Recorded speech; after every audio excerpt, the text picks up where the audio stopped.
তো হোলির এই সেকেন্ড পার্টে আমরা একটা নতুন কথা জানতে পারবো, তো চলো জেনে নিই সেটা কি। প্রথমে সেলিব্রিটিদের মতন মাখাবি, হ্যাঁ। তারপরে ভূতের মতন। আচ্ছা সেলিব্রিটিদের মতনই মাখাচ্ছি। না, যেটা ডিমান্ড ছিল সেটা হচ্ছিল যে ফার্স্টে সেলিব্রিটিদের মতো মাখাতে হবে, তারপরে হচ্ছে ভূতের মতো মাখাতে হবে, তো আমরা সেটাই করলাম। আর দেখো কাকিমার ছেলেরা পুরো মানে ভিজে চান করে গেছিলো, আর আমার ভাগ্যকে তো মানে দুজনে মিলে পুরো চান করিয়ে দিয়েছে বালতি জলে। আর ও দেখো ওদেরকেও সেই জল ঢেলে চান করে দিচ্ছিলো, আর ওরা নিজেদের মাথায় নিজেই সেই জল ঢেলে চান করছিলো। তো যাই হোক, তারপর আমরা ওখান থেকে চলে এসেছিলাম বাড়ির সামনে। তো বাড়ির সামনেও সবাই মানে পাড়ার আমাদের অনেক ফ্যামিলি মিলে দোল খেলা হয়, তো সবাই মিলে দোল খেলছিল, নাচও করছিল, বাট গান চলছিল তাও ওরা নাচ করছিল। আর কাকিমাকে তো পুরো ভূত করে দিয়েছিল। আমাকেও দেখো কাকিমা লাস্টে জল রং ছিল সেটাও মাখিয়ে দিল। তারপরে কাকুরাও একটু নিজেদের মধ্যে হাফ করে নিল, হ্যাপি হোলিও সেলিব্রেট করে নিল।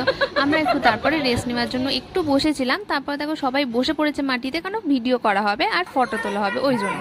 তারপরে এই যে কারাও নিজেদের মধ্যে একটু আনন্দ করে নিচ্ছিল, কারণ সারাক্ষণ তারাও বাড়িতে থাকে, তো তাদেরও একটু আনন্দ করতে ইচ্ছা করে, তাই সবাই মিলেই আনন্দ করছিল।